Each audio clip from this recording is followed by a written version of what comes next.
여러분들 우리가 세계적으로 잘 아는 사람 있죠. 이 사람이 죽었지만은 애플의 스티브 잡스, 또 페이스북의 마크 저거버그, 뭐 이런 유명한 사람들입니다. 그런데요, 사실 이 사람보다 더 유명하다고 볼 수 있고 영향력이 있는 사람이라고 볼 수 있는 사람이 있어요. 레리 보크라고 하는 사람입니다. 이 사람은 제약 바이오 회사를 갖다가 4개나 설립하는 그런 사람입니다. 혁신적인 어떤 세계의 혁신적인 선두주자라고 말할 수 있는 사람이죠. MIT에서 출간된 잡지 테크놀로지 리뷰에서 그 혁신적인 표지 인물로 선정됐던 그런 사람입니다. 그런데 이 사람이 버클리 대학교 대학 졸업식에서 연설을 했는데 수년이 지났어도 많은 사람들이 감동을 받고 찾아보는 그런 글귀가 되었습니다. 그 제목은 뭐냐면 5가지 인생의 교훈이라는 제목이에요. 그런데 이걸 읽어보면 참 깊이가 있어요. 첫 번째로요, 정말 소중한 것을 꼭 지키고 싶은 것을 간직하고 살라 그런 거예요. 우리가 살아가면서요, 인생에 소중한 것이 있지요. 꼭 지켜야 되는 것이 있지요. 꼭 간직해야 되는 것이 있지요. 그런데요, 다른 일 하느라고 그걸 지키지 못해요. 하나의 예를 들어보면요, 가족 간에 애들이 어렸을 때 어디 하나 손잡고 놀러 가본 거, 기억 남을 그런 여행, 이런 거 없잖아요. 어느새 애들이 커버린 거예요. 여러분들 새 중에 제일 빠른 새가, 여러분들은 눈 깜짝할 새라고 그러는데 그거보다 더 빠른 새가 어느 새예요. 어느새 그렇게 돼버린 거예요. 가슴이 덜컥 내려앉는 거예요. 하는 말은 뭐냐면 그때 지리산에 한번 갔던 거 그거 기억나. 그거 외에는 기억이 없다는 거예요.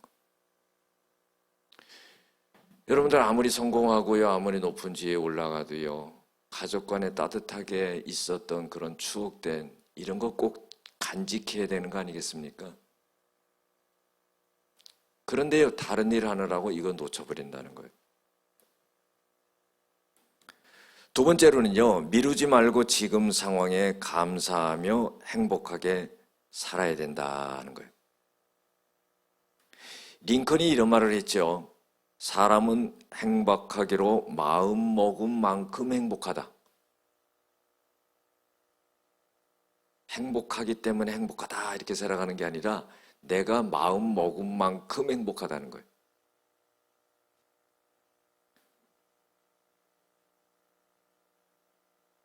우리가 그래서 지금 행복하다고 생각해야 되고 지금 감사해야 되고 지금을 누려야 될 수 있는 그런 사람들이 돼야 돼요. 이 시간에 우리가 예배드리는 이 시간만큼도 얼마나 감사하고 행복합니까? 정말로 우리의 삶이 정신없이 살아가잖아요. 근데 이 시간만큼은 다 내려놓고 하나님 앞에서 예배드리면서 내 모든 것을 하나님 앞에 아뢰고 은혜를 받고 정말 이처럼 좋은 시간이 없는 것 같아요. 저도 개인적으로요, 예배드리고 설교하는 시간이 최고의 시간이에요. 너무너무 좋은 거죠.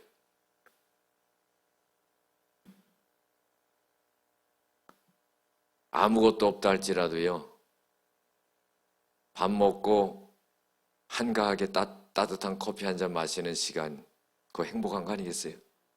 저는 예배를 드리고요, 우리 성도님들이 1층 카페 식당에서 내려가서 식사하고 커피 마실 때 밥 먹으면서도요, 저는 두리번 쳐다봅니다. 우리 성도님들을. 여러분들은 모르죠. 제가 쳐다보고 있어요. 그런데요, 행복하잖아요. 그렇지 않습니까? 얼마나 좋아요. 정성스럽게 준비한 밥을 먹고 커피를 마시고 웃고 이야기하고. 교회에서는요, 이익관계가 없어요. 교회 밖에만 나가면 다 이익관계로 만나고 그러지 않겠어요? 세 번째로는요, 인간에 대한 가치와 소중함을 늘 가져야 한다 그랬어요. 이게 뭡니까? 인간에 대한 이해지요. 인간에 대한 가치라는 것은 이해입니다. 거기에 초점을 두고 살아가야 된다는 거죠. 사람 간의 소통이 돼야 된다는 거죠. 가족 간에도 그렇고 교우 관계도 그렇고 목회자와 성도님들과의 관계도 그렇고 성도님들과의 관계 속에서도 소통이 돼야 된다는 거예요. 제가 이제 한갑이 됐거든요. 그런데요, 언제 이렇게 나이를 먹었나 싶어요. 그런데 젊었을 때 목회할 때는요, 맨 지적할 것밖에 안 보이더라고요. 왜 이렇게 믿음이 안 자라나? 성도님들을 보면서 왜 이렇게 성장이 안 되나? 왜 이렇게 일꾼이 안 되나? 그런데 지금은 그렇지 않아요. 삶의 현장 속에서 힘들고 어렵고 지치고 그 마음을 갖고 교회에 나온 걸 볼 때 막 마음이 아프고 불쌍하고 붙잡고 기도하고 이러는 거예요. 이게 뭡니까? 여러분들, 이해라는 거죠. 우리가 교회에 나와서만큼은 세상의 잣대를 재지 말고 서로 이해하고 배려하고 섬겨주고 이런 모습이 있어야 된다고 생각을 합니다. 위로를 받고 정말 평안을 얻고 이렇게 돌아가야지 월요일서부터 또 한 주간 살 거 아닙니까? 하나님이 우리에게 힘을 주셨는데 우리끼리 힘 못 줄 게 뭐 있어요? 힘 줄 줄로 믿습니다. 네 번째로는요, 당당함과 겸손함을 똑같이 갖고 살자. 여러분들 당당함이 있어야 되죠. 우리 믿음 있는 사람은요, 담대해야 되고 당당해야 되고요.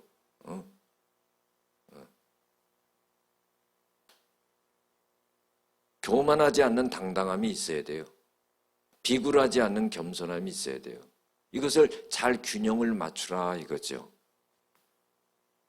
마지막 다섯 번째로는요, 실패는 성공을 위해 옷을 갈아입는 예행 연습이다 그런 거예요.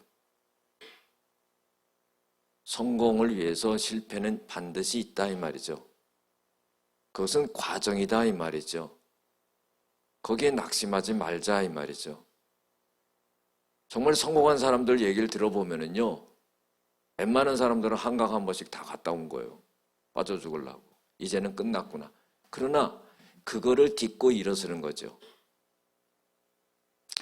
우리 인간이면은요, 한없이 낙심해서 추락할 수가 있습니다. 개인적으로 갖고 있는 문제와 어려움들이 얼마나 많습니까? 남들은 나를 이해하지 못하는 거죠.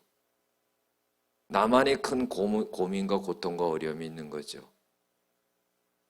그 사람이 안고 있는 그 신음을, 문제를 어떻게 다 느끼고 알겠어요? 여러분들 그런 것을 서로가 느끼고 알면서 기도해 준다면은 정말 얼마나 행복하겠습니까? 이렇게 레리 보크라고 하는 사람이 5가지를 인생의 교훈으로 준 거예요. 졸업식장에서. 여러분들, 삶을 어떻게 살아가야 되느냐를 놓치지 말라는 것이죠. 우리가요, 삶이라는 것은 죽음과 함께 생각해야 된다는 거예요. 왜 그러냐면요, 삶만이 지속되는 게 아닙니다. 죽음이 오기 때문이죠. 죽음을 염두한 삶을 시간 있을 때 잘 생각하면서 살아가라 하는 그런 말입니다. 이번에 튀르키예와 시리아의 지진이 일어났어요. 많은 사람들이 죽었습니다. 시간이 갈수록 사망자가 늘어나요. 4만 5천 명이라고 했다가 5만 명이 넘어갔습니다. 이번에 17세의 어린 소년이 아파트에서 자다가, 아파트 4층에서 자다가 한꺼번에 무너져 내리면서 가족들이 다 죽은 줄 알았어요. 자기도 콘크리트 더미에 깔려가지고 무슨 생각을 하냐면은 이제 가족들이 다 죽었는데 나도 이제 가족들에게로 가겠구나 하는 그런 생각을 하면서 무슨 생각을 하냐면은 자기가 죽으면서 그 핸드폰에 그 내용을 쭉 동영상이랑 남겼습니다.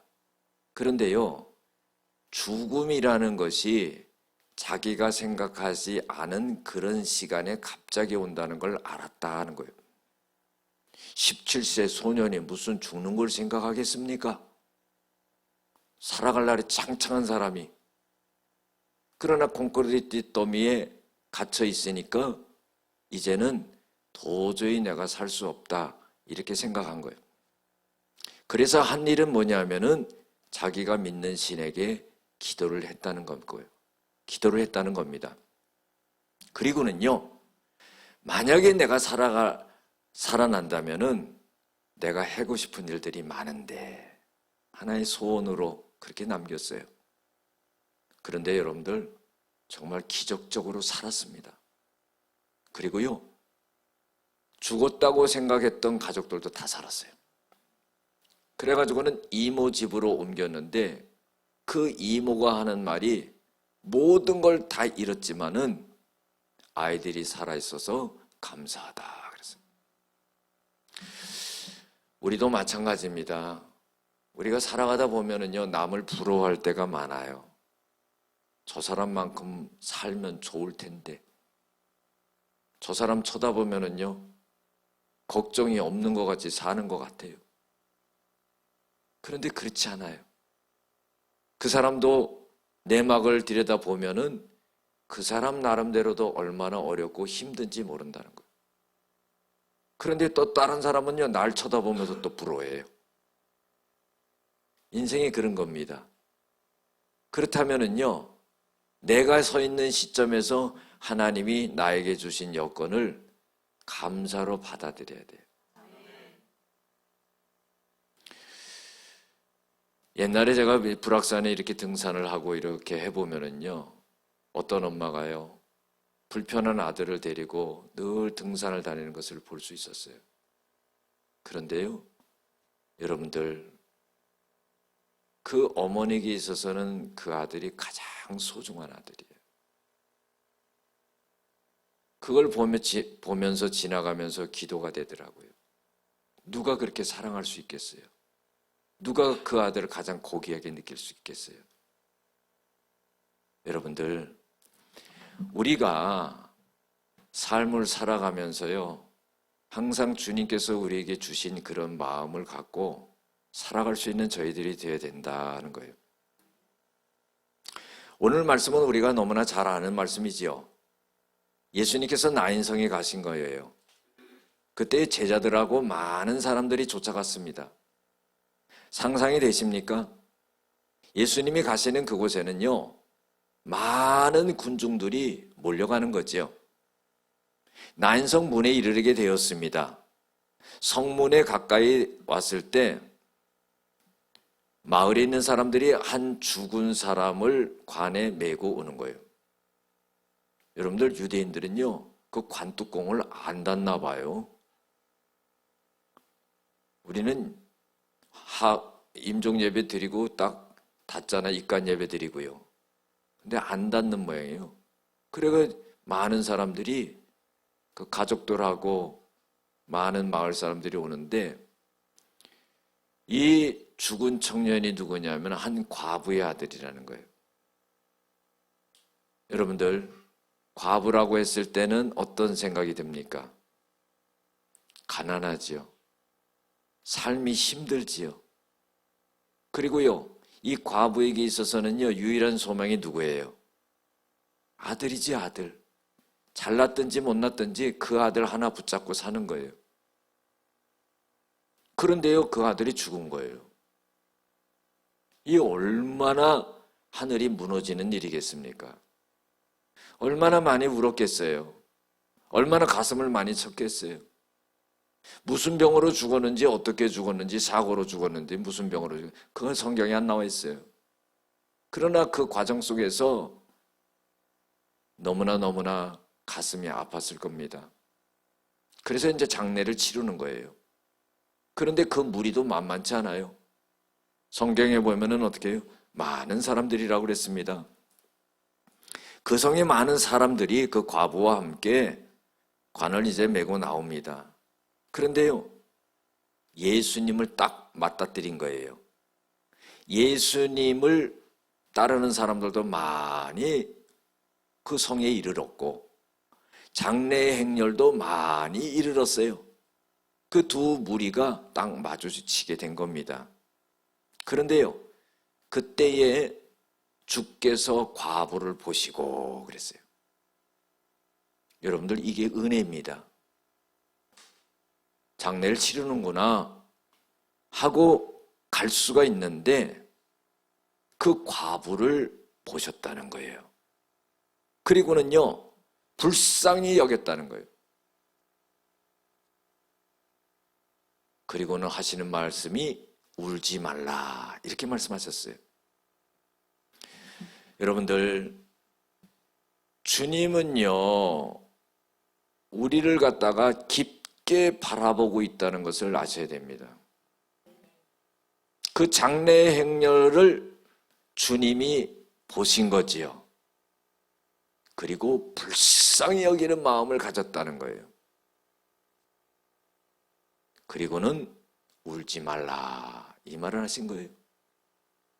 여러분들 지금 안 울게 생겼어요?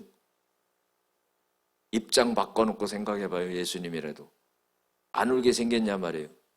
유일한 소망이 아들 하나인데 그 아들이 죽었는데 지금 묻으러 가는데 울지 않게 생겼냐 말이에요. 그런데 여러분들 보세요. 예수님은 하나님이에요.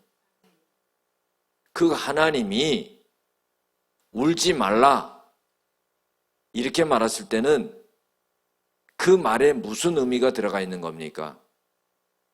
문제를 해결하신다는 거예요. 그리고는 가까이 가서 그 관에 손을 대시니 그랬어요. 유대인들은요, 시신에 손대지 않습니다. 부정하게 여기거든요. 그런데 예수님이 가까이 가셔서 손을 대셨다. 이것은요, 그 불쌍히 여기는 마음이 깊은 거지요. 유대인들의 관습을 떠나는 거예요. 율법을 떠나는 거예요.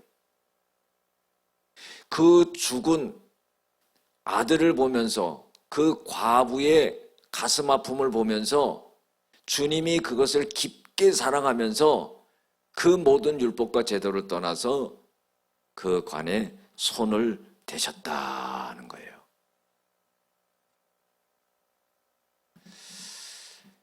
김민홍 목사님이라는 분이 있습니다. 이분은요, 시각을 잃었어요. 한쪽을. 망막이 격리돼 가지고 시각을 잃었어요. 한쪽 눈을 잃었는데 시간이 가니까 또 한쪽 눈이 망막 격리증이 일어나 가지고 수술을 몇 차례 했어요. 그래 가지고는 병원에 입원하고 수술하고 막 이러는데 갑자기 응급 상황이 와 가지고 입원을 하게 되니까 어른 병동에 입원을 못 하는 거예요. 그 소아병동에 입원을 하게 된 겁니다. 할 수 없어서. 그래 가지고 입원하니까 그 이제 문 앞에 침도에 이제 누우게 된 거죠. 여러분들 입원해 보신 분은 알겠지만은요, 오래된 사람은 그 창가 쪽으로 갑니다. 그게 고참 자리예요. 저도 그걸 알죠. 그래서 한 사람 한 사람 태어나면은 점점 그걸 옮겨요. 왜냐면 문간에 있으면은 불편하거든. 문 열었다 닫았다 하고 그냥 화장실 왔다 갔다 하고 그냥 이러니까 한 사람 한 사람 태어나면 문간에 있다가 저쪽 창가로 옮기거든요. 그래 있는데 이 목사님이 눈이 안 보이니까 커튼을 이렇게 이제 6인실에서 커튼을 치고 있는데 저기 창가 쪽에서요, 어떤 엄마가 찬송을 부르는 거예요. 찬송을 부르는데 아주 작은 소리로, 남한테 방해될까 봐 작은 소리로, 그리고요 간절한 목소리로 그렇게 찬송을 부르는 거예요. 그런데요 그 찬송은 복음성가인데 어떤 복음성가냐면은 하나님은 너를 지키시는 자, 하나님은 너를 지키시는 자, 여기까지만 시간.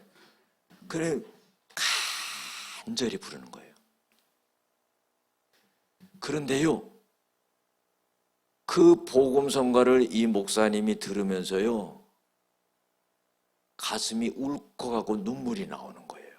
얼마나 간절하게 부르는지.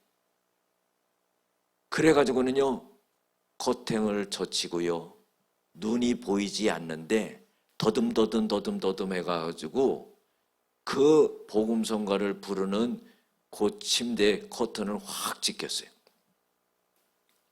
그랬더니요 그 엄마가 깜짝 놀란 거예요. 커튼을 젖혀보니까 애를 침대에다가 딱 앉혀놓고 엄마가 그 보호자 침대 거기 이렇게 걸터 앉아가지고 무릎 꿇고 아이 손을 잡고는 눈물을 흘리면서 하나님은 너를 지키시는 자를 그걸 부르고 있었던 거예요. 그런데 그 엄마의 아기는 2살 때요 침대에서 놀다가 딱 뛰어내렸는데 뾰족한 연필 같은데 그냥 눈이 찍혀버린 거예요. 그래가지고 실명이 된 겁니다. 그런데 이 목사님이요 왜 그 복음성가를 부르는 그쪽으로 갔냐면은 복음성가를 듣는데 감동이 되는데요 갑자기 하나님이 영안을 열어주신 거예요. 두 눈이 지금 다 안 보이는 상태인데 딱 영안을 열어주셨는데 그 엄마가 울면서 복음성가를 부르고 있는 그 뒤에서 예수님이 딱 안고 있는 거예요. 딱 안고 있는 그걸 딱 보는 순간에 그냥 그쪽으로 달려간 거예요. 커튼을 제친 거예요. 그랬더니 자기 딸을 놓고 그렇게 기도하고 찬송을 부르고 있었던 거예요. 그리고서는 이런 말을 했어요. 아주머니, 내가 저쪽에서 두 눈이 안 보이는데 아주머니 찬송들을 들으면서 내가 감동이 돼서 그 순간에 예수님이 아주머니를 안고 있는 것을 내가 봤습니다. 그러니까 이 아줌마가요 털썩 주저앉더니 막 우는 거예요. 여러분들, 하나님은 정말 위로의 하나님이시에요. 우리가 당한 어려움과 고통의 문제들이요 어떤 능력 있는 사람이 와서 말을 하더라도 그것이 위로가 되지 못합니다. 왜냐하면 능력이 없기 때문에. 그러나요 주님이 오셔서 말씀하시면은 그것이 위로가 되는 거예요. 딸 눈이 그렇게 된 것을 이 엄마는 자책감을 갖지 않겠습니까? 살아갈 날이 많은 이 어린아이가 엄마 내 잘못으로 인해서 저 눈을 잃었으니 정말 그 다음부터 사는 거는요 사는 것 같지 않게 사는 거예요. 엄마 인생은 없는 거예요 이제. 그런데요 주님이 뒤에서 안고 계시다는 그 한마디 말에 이제 인생을 살아갈 수 있는 힘이 생긴 거예요. 여러분들, 우리도 마찬가지죠. 삶이 힘들고 어렵고 고통스럽습니다. 살아간다는 데 얼마나 어려운지 몰라요. 멈출 수도 없는 거고요. 고통스러운 거예요. 여러 가지 문제잖아요. 물질의 문제도 있을 수 있고 질병의 문제일 수도 있고 가족 간의 문제도 있을 수도 있고 여러 가지 발생되는 일 때문에 어떤 일을 하더라도 그것이 마음에 남고 생각에 남아서 괴로울 수가 있어요. 그래서요 거기에 매여가지고 사는 게 힘들 수가 있습니다. 그러나 여러분들, 주님이요, 내 뒤에 와서 나를 안고 있다는 생각을 해보십시오. 오늘 아들을 잃은 이 과부도요, 예수님이 오셔서요, 유대인의 모든 관습을 뒤로 하고 그 관에 손을 대시는 겁니다. 그리고는 울지 말라고 말씀하시는 거예요. 그러니까 그 관을 맺던 사람들이 딱 멈추게 되지요. 여러분들, 이거 어떻게 보면 무례한 거 아니겠어요? 지금 큰 슬픔 중에 장례하고 묻으러 가는데 알지도 못하는 사람이 많은 사람 데리고 와가지고는 딱 관을 멈추고 이런 말을 하고 하면 무례한 거 아니겠어요? 죽은 사람을 어떻게 하겠다는 겁니까? 그런데요, 여러분들, 예수님이 하시는 행동에 대해서 그 많은 사람 중에 한 사람도 젖지 않은 사람이 없었다는 거예요. 예수님의 위엄이 있거든요. 관이 딱 멈추게 된 거죠. 그리고는요, 예수님이 한 말씀 하십니다. 청년아, 내가 너에게 말하노니 일어나라. 이 청년이요, 그 자리에서 일어나게 된 거예요. 여러분들, 주님이 하시는 일이 바로 이렇게 하신다는 겁니다. 간단하지요? 어려운 거 없어요. 요한복음 11장에 보면은요, 죽은 나사로가 썩은 냄새가 나는데요, 바위 굴문을 옮겨놓고 예수님이 외치잖아요.